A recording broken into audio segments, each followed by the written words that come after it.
Welcome to another brand new episode of Undisputed Anime. This is the podcast where we like to do reviews, recommendations, and sometimes a few rants. I am your host, Zane Taicho. Sorry if I'm a bit mellow, by the way. I've had a busy day, so if I'm a little mellow, it's fine. Just go with it. Listen to this on your commute. Leave a comment while you're listening to this, by the way, saying, hey, you're very mellow today. Listen to his dulcet tones and have a nap. If you have trouble sleeping at night, let Zane send you off to sleep. Comment if you'd like an ASMR. I mean, no joke. A few of my Twitch streams, I've been eating like chocolate sweets. I know, which is really bad, but it's just kind of like, a little pick me up as you're going, playing Zone of the Enders. Check it out on Twitch, link in the description. But it's kind of like I've been eating into the microphone, and when I've listened back to it, I'm like, you sir know exactly what you're doing. You menace. As always, I'm joined by Susu Day, my best friend. How you doing? It's me, best of friendo. I'm doing good. It's the weekend. I've got a game of D&D in a couple of hours, a late one. I've just got a D&D game. I just got Baldur's Gate 3, and it's so fun. D&D everywhere. Blah, blah, blah, blah, blah, blah. It's raining D&D everywhere. The summer holidays, the summer vacation is almost over, which means that my daughter goes back to her regular routine. Mate, seriously, I don't want to turn this into like talking parents and stuff like that. But this girl has been staying up until like 6 a.m. Wow. She's been just like last couple of weeks. She's been doing solid all nighters. She's been getting up at like past midday. Wow. Yeah, I know. I wish I miss those days. Gosh. But yeah, my word. I'd like to thank the sponsor of today's video, Surfshark VPN, who have given me, now get this, 83% off plus 3 months free. So if you've been meaning to pick up a VPN, now might be the time. Surfshark is a trusted VPN to help you protect your privacy online. Whether that's protecting yourself from malicious websites or if you're in a public Wi-Fi connection, you can keep your information locked down. Surfshark's clean web feature blocks ads, trackers, malware, and phishing attempts, allowing you to surf the web safely. Plus, it lets you change your virtual location. So if there's an anime on Netflix that's not available in your country, but say in Japan, guess what? You're in Japan now. You want to use BBC iPlayer to watch all of Doctor Who. So pick up Surfshark using the link in the description down below and use the code Undisputed Anime, and you'll get 83% off and 3 months free. Check it out. Why are we here today? Why have we been called upon? Why have we assembled? It's only fair, as a couple of weebs, it's only fair that we share our thoughts and reactions to the new One Piece live action TV show that dropped on Netflix. One Piece! It's real. I it's the latest hotness. Everyone's talking about it. Of course, there's been discourse about the way it's been reviewed and stuff. And I don't know, maybe we'll touch on that. But I just wanted to get your thoughts and feelings on it. And I'll also share my own. I guess just for context, I'm kind of new to the series of sorts. Like, I've dabbled with it over the last 20 odd years, but it's probably fair to say that you have continuously followed it since Big 3 era, right? Yeah, I can't say I've been there from the beginning, but I think that after I'd finished reading up to date with things like Naruto and Bleach, I think then I picked up One Piece because like a lot of people in the UK who got their start in like anime and manga and stuff, like I used to watch like Toonami, and Toonami used to have like dubbed One Piece, so I was aware of One Piece, but I didn't get like proper big into it until like I'd gotten really into Naruto and Bleach, which were not on Toonami. Would you believe? No. But yeah, that's my pedigree when it comes to One Piece. Not been there from the beginning, but yeah, I've been in it longer than you have. Yeah, because out of the big three, I couldn't handle three at once. I guess it's probably a fair. Yeah, that's pretty fair thing to say. Like, Yeah. not everyone can juggle like 17 different ongoing stories. Yeah, which is one of those things. But as you've completely finished the series as well, this new Netflix adaptation, right? Yeah, absolutely. I watched like the first. I started like before I started work on whatever day it came out, and I basically finished it the same day. Like I stayed up late and watched the last 2 episodes and stuff. So Nice. I've literally just finished watching the last episode before so fresh. we've hit record. Yeah. And again, just a little background on myself. I've only watched the first 60 episodes of the anime. And I've seen, again, bits and pieces over the years, like the movie Red, which we've reviewed and stuff. But it is safe to say that what you have seen of the anime covers what the actual live action goes over, from what I understand, what you were sharing with us. So you've seen everything that this first series is based on.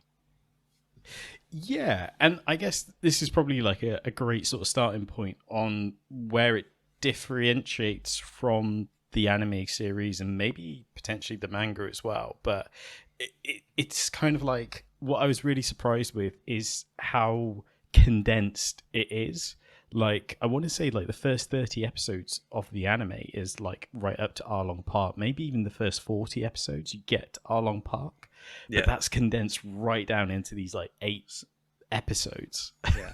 And like I've said in like our group chats and such, like of our friends who have watched it, it's like I actually think of the sorts of anime to adapt something like One Piece to be like condensed down, absolutely fantastic. Because like I joked, like if you really look into it and you see this through websites that like kind of set it up so that you only watch what's important of animes, especially like things like One Piece, like you could probably condense everything that happens to Luffy and the gang up until Arlong Park into like maybe 10%, like as many episodes as there actually are, because it's all like, you know, it's filler and it's fights that take like the span like 5 minutes that take 20 episodes to complete.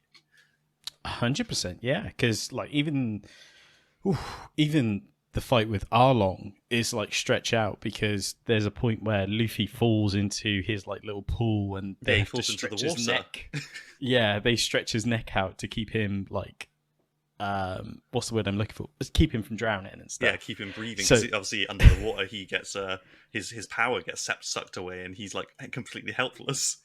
Yeah, like, he's like trapped inside, like because he smashes his feet into Luffy smashes his feet into the concrete in order to get a good hit on Arlong, and Arlong's like, let's just pick up that whole concrete and dump you in the ocean.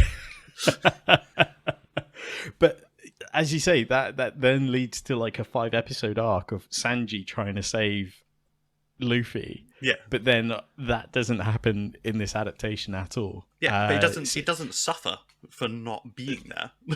Exactly. Yeah. I guess the only one that I felt surprises me, I guess, is that I kind of realize why they would have cut it out, but Shushu the dog, the whole idea of Shushu protecting his treasure, which was his owner's house, and I can get it from a cost point of view. That's going to be expensive to have a CGI dog fight a CGI lion, which there's no Richie in this either, for those who are fans of the Buggy crew.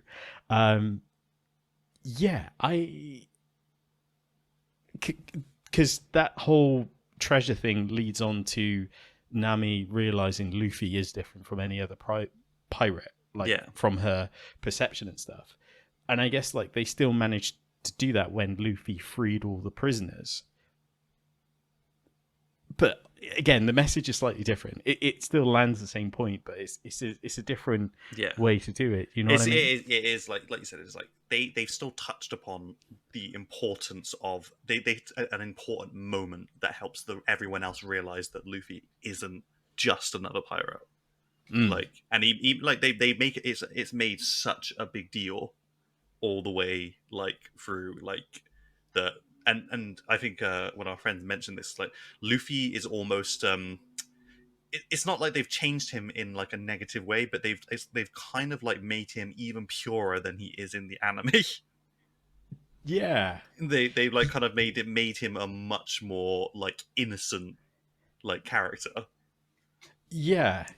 He's very much a good soul, but on purpose. Do you know what I mean? Like, I get the idea that with the anime, he's almost naive. Like, that naivety is so, like, I don't know. But with this, he's slightly more conscious of what choices he makes and the people around him and everything else. And I think that's very deliberate in the writing for the show, because you can't go back and rewrite, like Oda can't go back and rewrite what he wrote. But the like Netflix adaptation it's kind of its own continuity, isn't it? It's like it's a slight variance of it all, and it's kind of like when we've talked about things like Final Fantasy VII and Final Fantasy VII Remake. It's like this is an opportunity for them to go back and do it and make corrections in the way that like the author or the writers originally would have done it if they had like the gift of like foresight.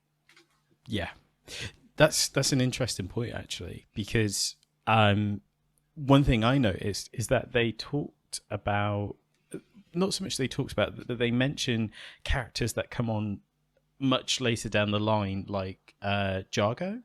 I know Arlong mentions Jargo and stuff, and I was like, oh, I recognize the character name because I know that comes further down the line, sort of thing. But it, like you said, with hindsight and almost like the texture that almost is in the near future, can really emphasize and reinforce things that are happening now. And I think they even did things like with Captain Kuro, they made it so that Commander Morgan of the military Navy, was the one who actually caught Captain Kuro. Again, they just kind of like I think that stuff. they've made links in places that help to speed it along. They like it's connections that make sense, because they knew that they were gonna like put a big focus on Kobe and what's his name?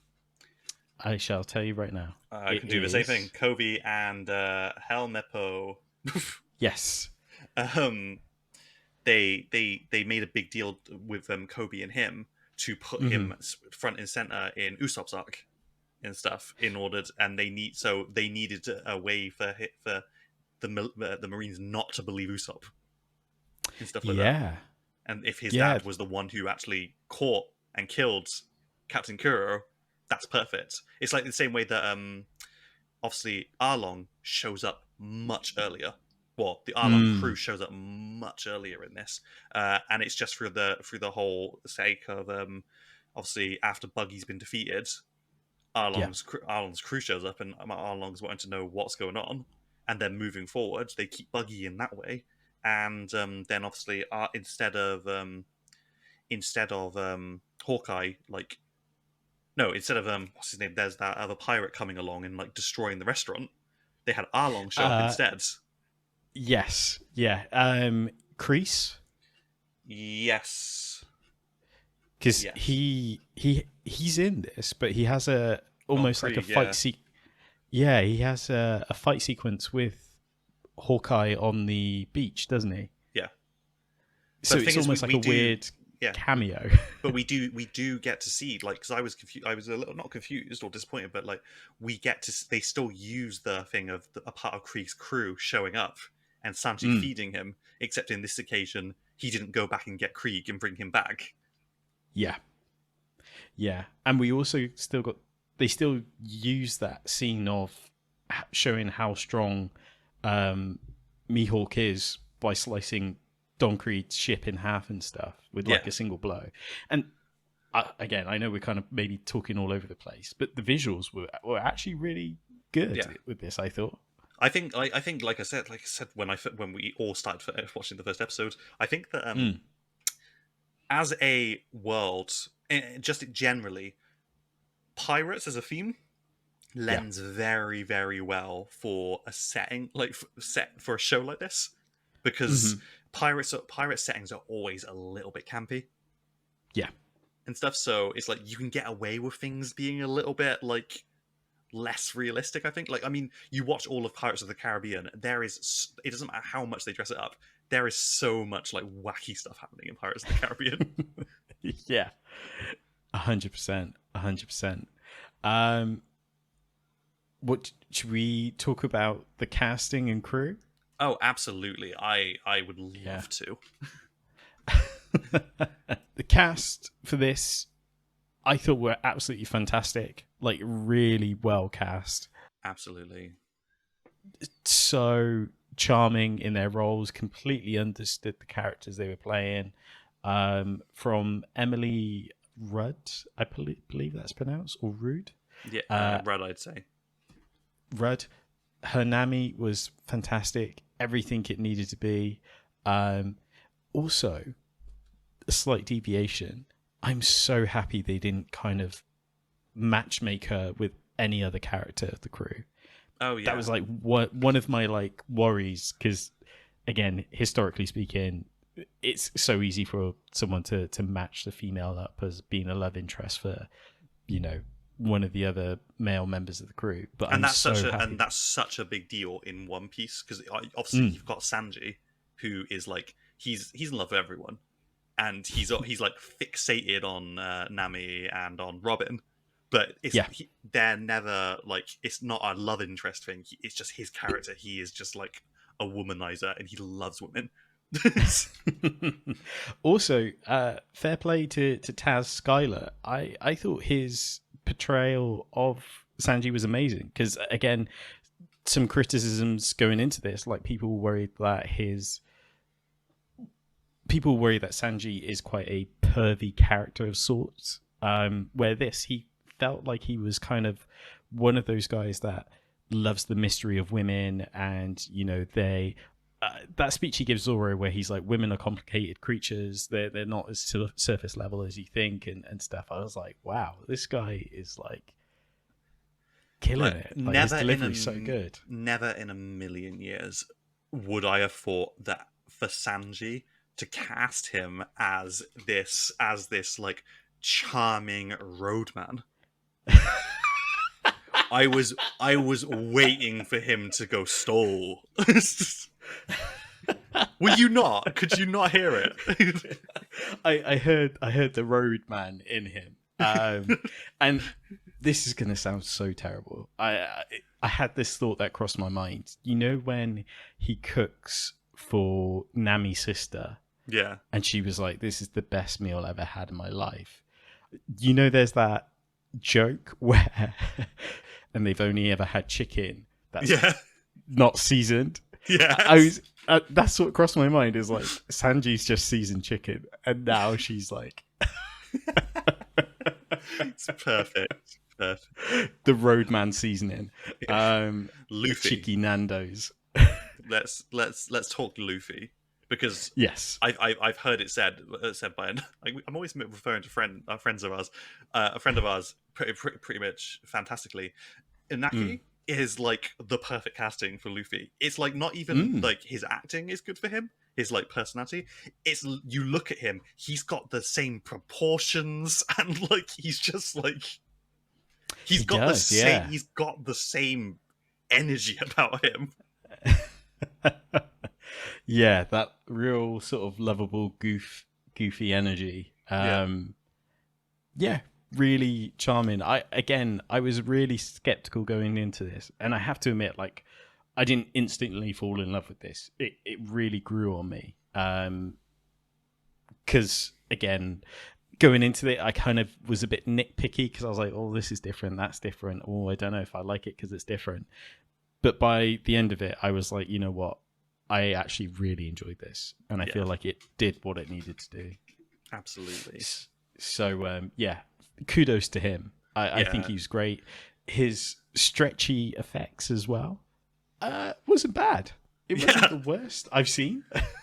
Well, it's like when they first announced that Netflix would be adapting One Piece, I was there thinking, what are they even going to do? This guy's main power is that he's made of rubber now, and and I was like, how is that even going to look good? And it will look so good.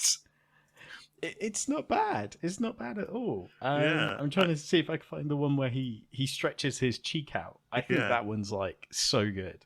Yeah. But yeah, it is pretty decent. And they don't overuse it. That's the thing. They don't like overdo it. They where they have used his moves, it's usually as a finishing thing, or like even like that. It's very well done. Like you think about the fight with like Kuro, where he's like doing those like kind of like hooks, like around corners and stuff like that. And I was like, this is amazing how this is done. And like when he's like fighting Arlong, it's like he's just jumping around. He like they didn't have him like gummo every like pillar in that room. They had him just like jumping around and like just punching him down and using Arlong's attacks against him. Yes, yeah, definitely. And I think some of that might be because sometimes it's not full body shots of him stretching, and if it is, it's like you said, it's kept to a minimum. Because I noticed that a lot of the shots they use of the stretching or the gum power, it's either like a shot of the fist but like a distance away, so you get the scope of how long he's stretched out. You know what I mean? It doesn't it? Like yeah, rather than like just showing the whole stretch. Yeah, because I think that's where your brain tries to kind of go, oh, hold on, this doesn't look that great. Portions and such. I think that's some of the problems Marvel had with, or Fox had with Fantastic Four, where Mr. Fantastic doesn't look that great. Yeah. Stretching. What did you think of Zorro? Incredible. Absolutely incredible. Just blown away. Perfect casting. And his introductory shot or scene, which I believe, again, is something that happens much further on in the series, like where he gets recruited by assassins or something with Seven. Rona Nora Zorro. Perfect. So his form was amazing. The assassins trying to recruit him, I believe that takes place later on in the series. Yeah. I guess they needed a way to show that he was what a big deal he was, like at what he was doing. Yeah. And I don't know it specifically, but he does a particular pose when he defeats that assassin. Like it's almost like he's almost like a squat position sort of thing, but it's just perfect. I was like, I instantly recognized it from something, but I couldn't say what, if it was a manga panel or from the anime. But his performance and the way he does certain things as well, like he's captured the mannerism so well, like unsheathing the katanas. Of course, this scene where he assembles his pose. Even the stuff when he's done. Where they go to the restaurant and he goes to sit down and he won't take his swords off and he's like trying to sit into this like bank of like this table, but he can't get it right because of his like swords. Yeah, exactly. Perfect casting. His wire work was fantastic as well. Because again, I know wire work can look really wonky sometimes, but his was again absolutely fantastic. They didn't overuse it though. That's the thing. They didn't like. I think that's what I've generally found about the action in the One Piece live action is that they've not overdone. They've not overdone the action. They've kept it very condensed down, so that when what you do see looks good. Mm-hmm. And like if you were to like see one of those fights go on for longer than it needs to, it would start to, you'd be like, oh well, this is getting a bit ridiculous. But it's like when they're like all fighting at Arlong Park, like they kind of like instead of like splitting Sanji and Zoro, they put the fight together instead, so they're like both fighting in the same space and stuff. So it like kind of like the whole scene was much more dynamic and whatnot. So it complemented them well. Because although we didn't get to see them together much, we then understood their dynamic going forward, if you know what I mean. Yeah. Like, knowing that they do bicker between themselves and stuff. Yeah. And so they got that down really well. They really got that energy down well with like Sanji like calling him, just keeps calling him the waiter. He's like, why is the waiter coming along with us? Yeah, and I think he called him like moss hair at one point as well. Which would be Marimo, wouldn't it? That's what he would be saying. What did you think of Usopp? I loved it. He's much more palatable than early anime Usopp. I had a hard time with early anime Usopp. Yeah, didn't we all? Yeah, it's so much more charming in comparison to the anime version. But again, so well adapted to that character, knew exactly what he had to deliver. I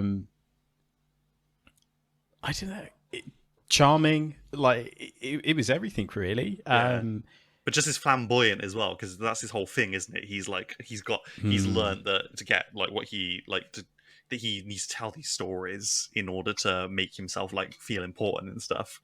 And they did that so well with the way that he was doing all of that. Yeah. Not only that as well, the reasoning behind his lies to help Kaya feel better as well. Yeah. So well sort of telegraphed and such. Yeah. What did you think of their kiss?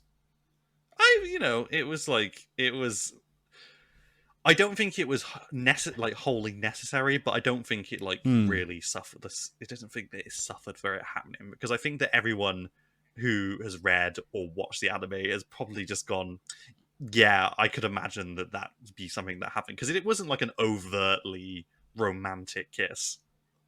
No, it was just it was just like a little kiss, and they kind of like joked about it throughout the episode. He's like, do you think that she likes me, or she's like, do you think he likes me, and stuff like that. And obviously, that's the sort of relationship they're meant to have. You can see that through reading and watching it. Mm-hmm. And I guess it makes them a bit more realistic as well as humans, because those are kind of like human questions, isn't it, that you have with your friends and stuff. Like, if you were her, would you like me?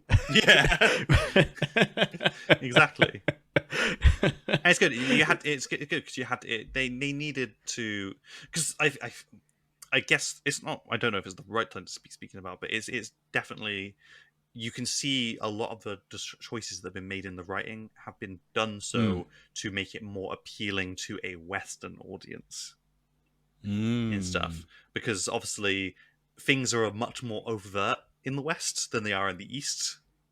Yeah. And as a result, you can't have things be quite as subtle. Yeah, they really have to telegraph it, don't they? Yeah, you got to really like paint a picture, otherwise people don't understand like the motivations that people have. Yeah, because that leads on quite nicely to Garp, because it's not a character I'm familiar with where I am in the anime, because in the anime they've just kind of escaped Smoker, which I know was kind of teased at the end. But Garp I know is a character again that comes in later down the line, but as you say, he's almost kind of like the arch. Is he the arch and villain? He's almost like the. He's made out to be a ever-present antagonistic force, but you don't know his motives. You just know that what he wants is to catch Luffy. And if you've watched or read, you know what their relationship is from the very beginning. But I think that having Garp in place so early on was a great way of just keeping the story on track, because they obviously wanted to get from point A to point B as quick as possible. Yeah. And I think that having Garp as a constant presence following them prevented them from being able to get from being sidetracked. It made it more realistic that they would be just trying to get from point A to point B as quick as possible, because they've got the military after them, or the navy after them. That's a great point, actually. And Garp himself, great character. I'm so glad that they've used Garp in the way that they used him, because Garp is such a good character in this. I found. I think they've done such a great job at casting him, and obviously the whole thing about Garp is like, when you start learning about him, you're like, yeah, this guy is just like Luffy. Like, he's got his own like code. He's more serious. He's obviously got more responsibilities than Luffy does, but they are so cut from the same cloth, which is why it was great when they finally do meet and you see them fighting each other, like in the last episode. Like, you're like, well, like, this is perfect, because you realize that actually what Garp wanted to do, this was like him giving Luffy his this is his last like choice that he was going to give to him. Is like, are you committed to go down this road? Because if you're not, you need to stop. And if you are, it's only going to get harder from now on, and I need to know that you're okay, I like that. So it's just all amazing. I think another thing he adds to it as well is adding sort of texture to the past, because especially his conversation with Zeph, I thought was amazing. Like, these two old Marine ex-pirate kind of talking about the old days, Gold Roger, and the new generation. Everything else. The new generation. It just kind of adds history to it. Do you know what I mean? I was like, this is amazing. Although it's a sit-down scene where they're just eating meat and talking about the old days, I was like, this is amazing. This makes it feel more lived compared to surface level stuff. So yeah, I liked it. So good. If you had came to me a year ago and told me that the One Piece anime would actually be worth watching, I would have told you you're crazy. I would have told you you're out of your goddamn minds. And then I watched one episode and I proceed to watch the entire series in a day because I enjoyed it so much. Like I said, is it perfect? No. But is it like the best that I think we'll ever get in terms of a live action adaptation? Was it faithful to the characters and the story and the world? Absolutely. I couldn't agree more. I, again, was so skeptical going into this, but I really, really enjoyed what I saw. I really fell in love with these characters and the actors playing them. And that scene at the end where they all put their feet on the barrel, just goosebumps. And then, of course, you get the orchestral version of We Are, and it's just kind of like, hold back my tears, please. Yeah, it's so good. The moment I heard that, like, because the first time you hear it is when they first get to Going Merry. Yes. And the second time is like, so you see it, you hear the start of it when they get them Going Merry, and then you hear the end of it at the end of the final episode, don't you? Mm-hmm. Yeah. So well, like, put together. I'm really surprised. Visually speaking, again, I'm so surprised at how well put together this is. Of course, there's some scenes where, it's green screen or there's a bit of CGI on a television budget. I completely understand that. But yeah, but it's just talking about visually, like the whole buggy circus. Yes. So good. Like, but I don't like Buggy's typically not a character that I've like messed with. Like, I didn't mess with in the beginning. I didn't really like him as a character in the beginning. I love Buggy in this. I love his visuals. Yeah. I think he's a much darker, unpredictable, and scary character. That's true. Yeah. In the live action, I think he's much more unhinged. Mm-hmm. And I think that that's probably what Oda was trying to get him to come across as in the anime and the manga. I think that the live action lends very well to a much darker character, especially as a clown. Yeah, I guess this was put in a different age rating because we've been messaging each other and we've talked about like the amount of cursing that's in this, like from Buggy and from Sanji as well, like which I was surprised about, to be honest. Like I was like, oh, we're cursing. Ooh. Well, they are pirates. It makes sense. Yeah. So yeah, if you plan on watching this with your kids, maybe not the one, but like you said, it does add to the flavor of it and such. What else was I going to mention? Flashbacks were good. I liked the Zoro one. That's always like one of my favorites. Shanks was cool. No sort of major gripes there. Maybe I don't think the hat looked as good on him as the anime version. I think that that's the biggest gripe that you like through conversations we've had off stream. Like the biggest gripe you seem to have had was the fact that you thought the hat looked wrong. Yeah, it did, and I wasn't gonna mention it because I understand the props team have to make these hats like durable, and you know they have to work, don't they? They have to work for the shot and for the action that takes place and everything else. But for me, it felt like the hat had like a real bulbous like shape to it, and maybe the trimming wasn't as far out as it could have been. But again, that's just very nitpicking minor things from my own satisfaction, shall we say. I'm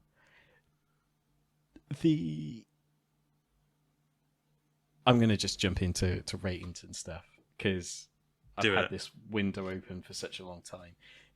It's doing exceptionally well. For better than anyone could ever have imagined.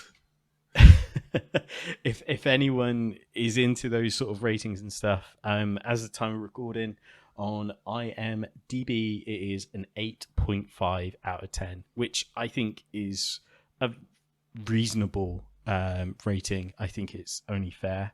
As we said before, it's far from perfect, but it really does the best with what it's got.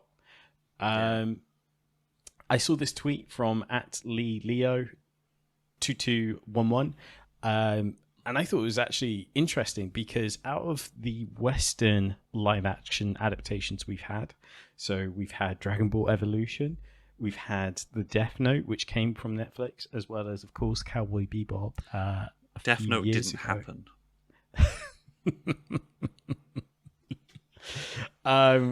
This shows by far that One Piece is the most universally accepted, most universally beloved from fans and from critics as well, which is great to see. I'm very, very pleased with that it's done well. It had to happen at some point. There had to be a point where like Netflix could throw money at something and it would finally like work. And I think that no small part, Oda was probably one of the biggest reasons why this is done well, because One Piece is so universally loved. If Netflix got it wrong, I don't think anyone would let them touch their property anymore. Yeah, I don't think anyone would be willing to do it because, you know, Dragon Ball Evolution, Dragon Ball Evolution and Death Note were very much, they took the very essence of it and they stripped it from it. They just took the initial idea of it and they did a completely different thing with it. Yeah. Whereas, like, I'd say that Cowboy Bebop was on the right track. It's just a shame that to get from something like Death Note to One Piece, like that they had to get like the Cowboy Bebop got caught in the crossfire. I feel like if Cowboy Bebop came after One Piece, having done well, I think that it would probably have done a lot better. It would have been done differently. Interesting. Oh, you're saying like because of the success of One Piece being closer to the source material, Yeah. it would have made probably swayed them to do the same with Cowboy Bebop. Is that what you mean? Yeah, I think so. Yeah. I think that they'd probably make different choices. Yeah, I think so too.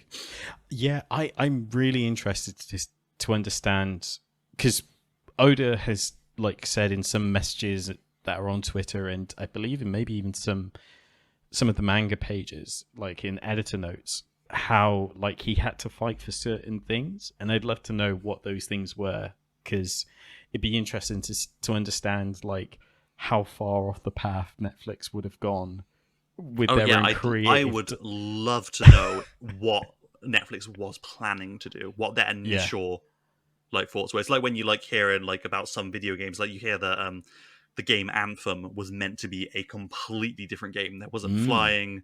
It was a much more dangerous and bleak game. Yeah. And I'm like, that actually sounds incredible. but in this instance, I'd love to hear how off base when Netflix was with their original like pitch, or how they originally wrote the script. Yeah, because again, from those notes that he mentioned and posted, he said like he had to fight for certain things, and he really had to explain why it was important for the story and the characters and stuff. So yeah, it'd be really interesting to understand what those points were. One thing I am glad we got is the walk out to Arlong Park. Look at that. Oh, they did it so perfectly.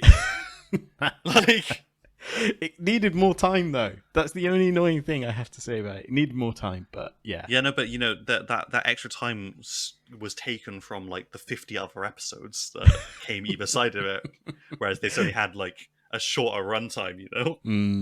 Yeah. They had to get to it. But yeah, I'm so glad that they like seemed like frame for frame. They got it. They got it. Especially even that, just the whole Arlong stuff was just great. I loved seeing like the whole thing with Usopp running away and playing dead and then blowing up the fishman. I loved seeing Sanji do a callback to what Luffy had originally said after he had used a move by Zoro, and he said like all great fighters call out their call out their finishing moves and stuff like that, and Sanji says the same thing. Yeah.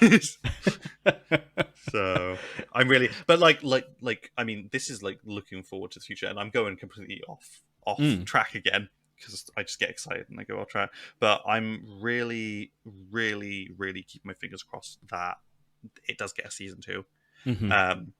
And a season 3 and I'm hoping that it can go the distance, because I have to see what they're going to do with characters like Tony Chopper and Brook. I need to see how those characters are handled. I can't imagine that Oda would let them be written out. Yeah. So I want to see how they're handled. Yeah, that's a valid point actually, because I think you may have said in a message that they play Brook's song in the background at one point.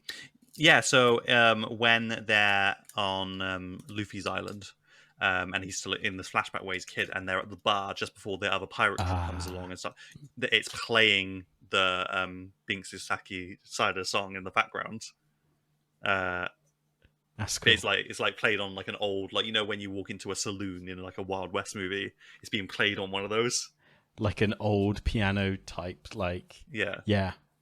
Oh, that's cool. In that flashback sequence, the fight with the bandits and Shanks' crew, that was pretty cool. They went off. They went harder than they needed to go. Usopp. Is it Usopp? Usopp, yeah. They really did our man like goods. They really glowed him up like big styles. Yeah, like that Air Force One energy. Like, yeah, so clean with it. Also, a minor thing I loved that they, again, this is kind of like a Hollywood thing, but the fact that Usopp had 2 parents of color was really amazing, because you don't often see that in a lot of like materials, and well, Hollywood especially. So yeah, the fact that he came from Black Love was amazing. So I kind of like that. I'm a big fan. Like I think I can't say that there was a single casting decision that I was unhappy with. I think that every single character was played excellently by the person that they chose to play them. One other thing that's on my list, I just to share, no Johnny or Yosku, Saku, the two brothers who used to work with Zoro. They were there during the Arlong Park. No Jugo from Captain Kuro's first mate, who looks like a Michael Jackson versus Steve Tyler character. So yeah, loads of side characters missing, but again, I don't think it was a massive detriment. It doesn't necessarily like ruin it. I think that, keeping it more concise has been the best way to do it. I think that if they had tried to do too much, it would have ruined it. I'm just seeing here, and it wasn't shown in the season 1, but they have cast Monkey D. Dragon. Really? Yeah, well, I'm on an article which has got like the castings, and they have a casting for Dragon, even though he's not shown. Oh wow! So I don't know if there was a scene that's been removed. I don't know if there's going to be something that. Yeah, I had no idea of that, because I just noticed it now. It's just he's in between Yasop and Morgan. Ooh. Indeed. That's really interesting. Yeah, so we know that Log Town is where they go next. Mm-hmm. So. Yeah. I guess that's everything. Anything more you want to add, really? Well, no. But what I would like to ask to you, my friend, and this is a big deal, obviously, but would you say that the live-action One Piece by Netflix is disputed or undisputed? It's an easy undisputed for me. I agree. Undisputed. Yeah. I think if anything was going to break the curse, it was going to be this. There was so much riding on it, and I'm so happy that at the end of the day, here we are. We've all had a good viewing experience, and it seems that the people who didn't have a good experience were people who didn't get it. Just did not get what was going on. And it's funny you should mention that, because I had a friend message me, and he said, do I need to watch the anime before I watch this? And I said, no, but bear in mind, this is intentionally goofy and cringy at points. Like it plays up to being cartoony. So I was like, bear that in mind. But it does condense down 60 episodes into 8. So it's a perfect entry point to One Piece. And as our friend showed us with a picture of his local bookstore, seems to have done it, because all his One Piece, all the early One Piece was gone. Yeah. So yeah, that's that. Oh yeah, there's going to be an influx, isn't there, of new fans who want to check out the source material and everything. Absolutely. Ooh, yeah. Exciting. Wow.